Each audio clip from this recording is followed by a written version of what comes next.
Lexus LFA. The Lexus LFA is one of those rare machines that doesn't just exist as a car but as an icon, a statement, and a reminder of what happens when ambition, precision, and obsession with perfection all come together. The story of the Lexus LFA is as fascinating as the car itself. It wasn't designed to simply compete with other supercars of its era. It was built to redefine what Lexus as a brand was capable of, to show the world that a company better known for quiet luxury sedans and unmatched reliability could step into the ultra-exclusive world of high-performance exotics and not just fit in, but stand out. The LFA is one of those cars that arrived almost like a myth, after years of anticipation, testing, development, delays, and whispers. By the time it finally launched in 2010, it had already built a reputation for being something extraordinary, something worth the wait. And to this day, despite limited production, it remains one of the most respected and desired Japanese supercars ever made, often spoken of in the same breath as legends like the Nissan GT-R, Honda NSX, and even the greatest Ferraris and Lamborghinis. When Lexus started working on the LFA in the early 2000s, they didn't take shortcuts. They didn't just grab an existing engine, throw in some carbon fiber, and call it a day. No, the development was methodical, bordering on obsessive. The car went through nearly a decade of refinement, and engineers even scrapped an early aluminum prototype just to rebuild the car around an advanced carbon fiber reinforced polymer structure, because they knew aluminum wasn't strong and light enough to deliver the kind of performance they envisioned. That level of commitment shows you what the LFA was meant to represent. It was Lexus saying, "We can build not just a luxury car, but one of the greatest driver's cars in history." At the heart of the LFA is its masterpiece, the 4.8-liter naturally aspirated V10 engine. Developed in collaboration with Yamaha, this engine is nothing short of legendary. Producing 553 horsepower at a screaming 8,700 revolutions per minute, it revs like few engines ever could. In fact, it revs from idle to its redline in just 0.6 seconds, so quickly that a traditional analog tachometer couldn't even keep up. That's why the LFA had to be fitted with a digital gauge cluster that could respond instantly. This engine wasn't just powerful, it was musical. Tuned by Yamaha's musical instrument division, the exhaust note of the LFA has been called one of the greatest sounds in automotive history, often compared to a Formula One car at full throttle.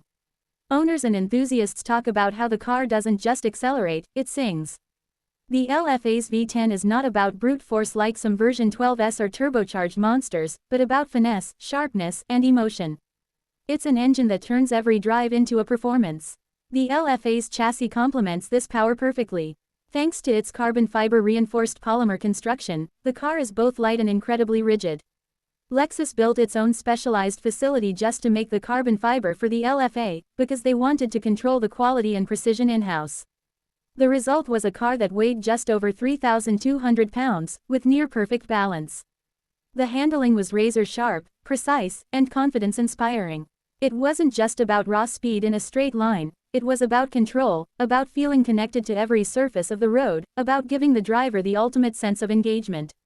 Every review of the LFA during its production years talked about how alive it felt, how it managed to combine cutting-edge technology with a raw, analog spirit that most modern supercars had lost. But the Lexus LFA wasn't just about performance numbers. In fact, if you looked at the specs alone, some critics might have argued that other cars of the time, like the Ferrari 599, Porsche 911 Turbo, or even the Nissan GT-R, offered similar or better performance on paper. What set the LFA apart was its character, its uniqueness, its soul. It was a car that couldn't be defined just by its 0 to 60 time or top speed. It was about the experience. Getting behind the wheel wasn't just about driving fast, it was about feeling something deeper, something emotional. That's why so many who have driven it describe it as one of the most memorable driving experiences of their lives. The design of the LFA also speaks volumes about its purpose. It wasn't outrageous or flashy for the sake of being noticed, like some Lamborghinis or hypercars. Instead, it had a refined aggression, a shape that was aerodynamic and purposeful, but still elegant. Every vent, every curve, every surface was designed to optimize performance. It looked futuristic without being outlandish, and to this day, it has aged beautifully. The LFA manages to stand out as both distinctly Lexus and distinctly exotic, a balance very few manufacturers achieve. Its interior also reflected this philosophy, driver-focused, high-tech, but with an attention to craftsmanship that Lexus is known for. The seats, the materials, the layout, all designed to make the driver feel like they were in command of something truly special. One of the most interesting aspects of the LFA was its exclusivity. Lexus only built 500 units, hand-assembled with painstaking care. Each car was essentially bespoke, and buyers had to go through a selective process to get one. Lexus didn't just want to sell the LFA to anyone with money, they wanted owners who would truly appreciate what the car represented. This exclusivity has only added to the LFA's legend. Today, its value on the used market has skyrocketed, with some models selling for well over their original price. Collectors and enthusiasts understand that the LFA isn't just a car, it's a piece of history, a symbol of Japanese engineering perfection, and a reminder that sometimes the greatest achievements are the ones born from patience and persistence. The driving experience of the LFA is often described as otherworldly. The sound of that V10 alone can make the hairs on your arms stand up. It's not just noise, it's music, carefully tuned to resonate with emotion. Acceleration feels seamless, the steering is precise and communicative, and the car feels light and agile, almost like an extension of the driver's body.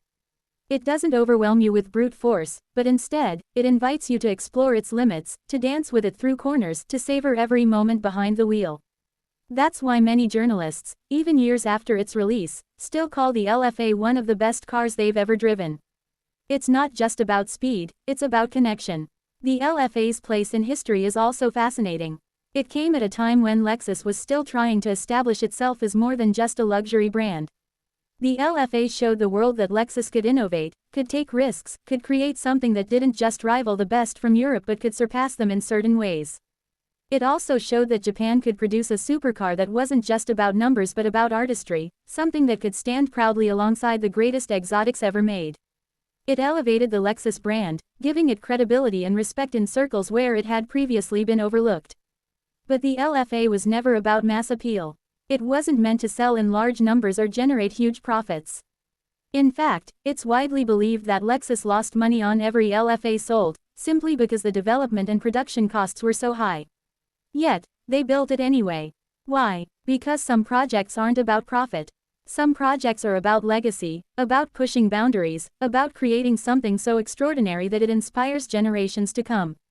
The LFA was Lexus's way of saying, this is what we can do when we dream big. And in that sense, it was an overwhelming success.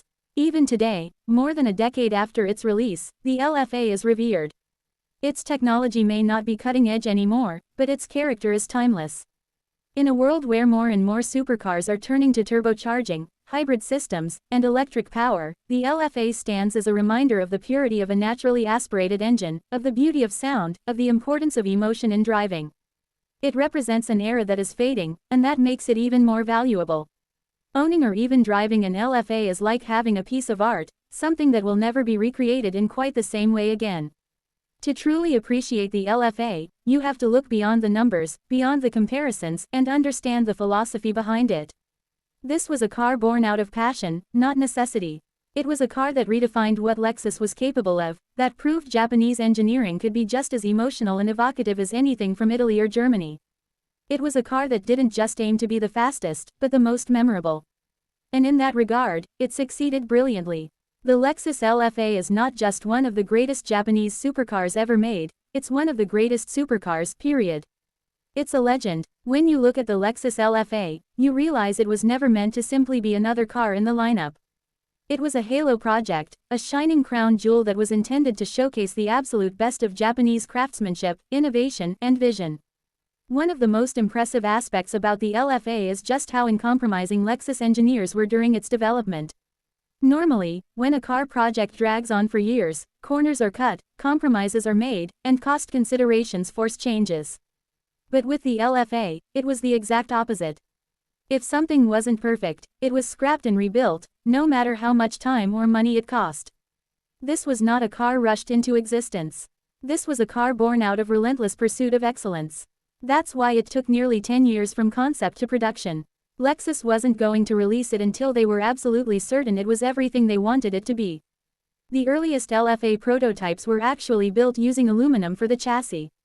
At that time, aluminum was considered a lightweight, high-performance material, and many other sports cars were using it successfully.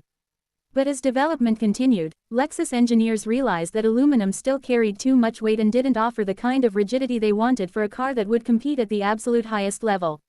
Instead of accepting, good enough, they went back to the drawing board and chose carbon fiber reinforced polymer, a much more exotic and advanced material. The problem was, Lexus didn't have the facilities or the expertise to mass-produce carbon fiber at that scale. So what did they do? They built an entirely new production facility with specialized equipment just for the LFA. They even developed new techniques, including a special circular loom, to weave the carbon fiber in a way that would optimize strength and reduce waste.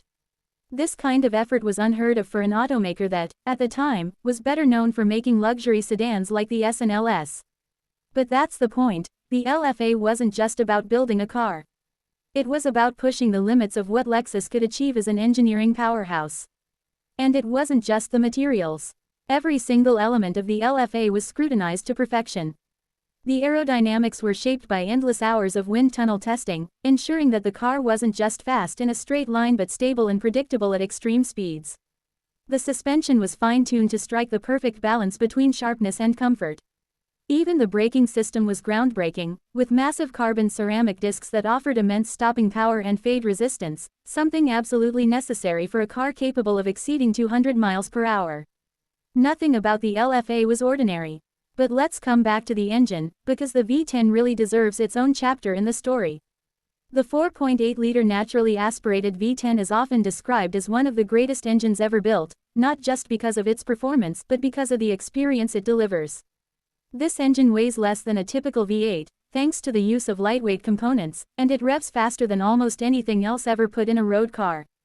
The collaboration with Yamaha wasn't limited to just building the engine, it extended to the acoustics. Yamaha's musical instrument division tuned the intake and exhaust to create a sound unlike anything else on the road.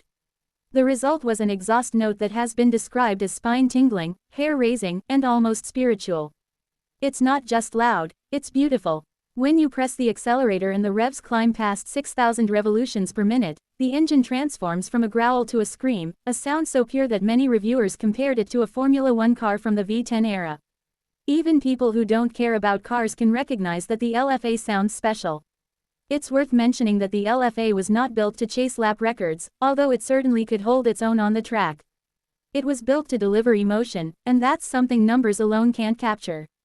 On paper, 553 horsepower might not sound overwhelming compared to modern hypercars producing 800, 1000, or even 1500 horsepower.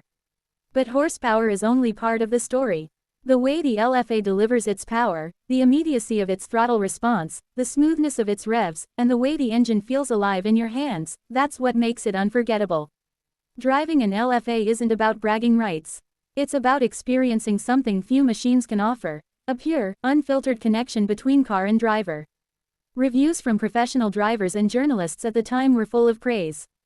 Many said that while the LFA wasn't necessarily the fastest car they had ever tested, it was one of the best driving experiences they had ever had. The precision of the steering, the balance of the chassis, the predictability of the handling, all of it combined to create a car that felt like an extension of your body. You didn't fight the LFA to make it perform. You danced with it, you guided it, and it responded in ways that made you feel like a better driver. That's the kind of magic you can't put on a spec sheet. The exclusivity of the LFA also adds to its mystique. With only 500 units ever built, each car was essentially a collector's piece from the moment it left the factory. Lexus even went so far as to introduce a special Nürburgring package, which included aerodynamic enhancements, stiffer suspension, and a slight bump in horsepower. Only 50 of these were made, making them even rarer and more valuable. Today, those Nürburgring package LFAs are among the most sought-after Japanese cars in existence, often commanding prices well over $1 million at auction. Even standard LFAs, which originally sold for around $375,000, have appreciated significantly, proving that their value goes far beyond just their performance. Another fascinating part of the LFA story is its role in motorsport. Lexus developed racing versions of the car that competed in endurance events like the 24 Hours of Nürburgring.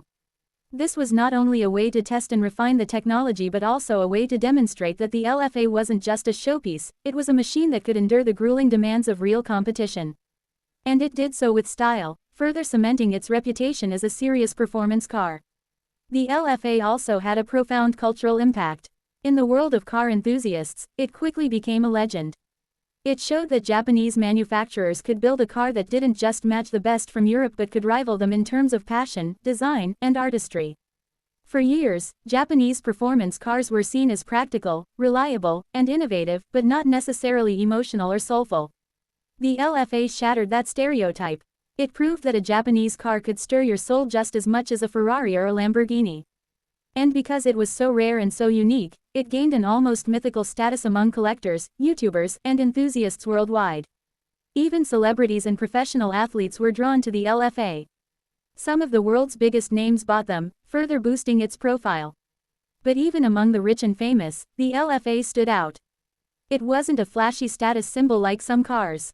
It was a connoisseur's choice, the kind of car you bought not to show off but because you truly understood and appreciated what it represented. Thank you.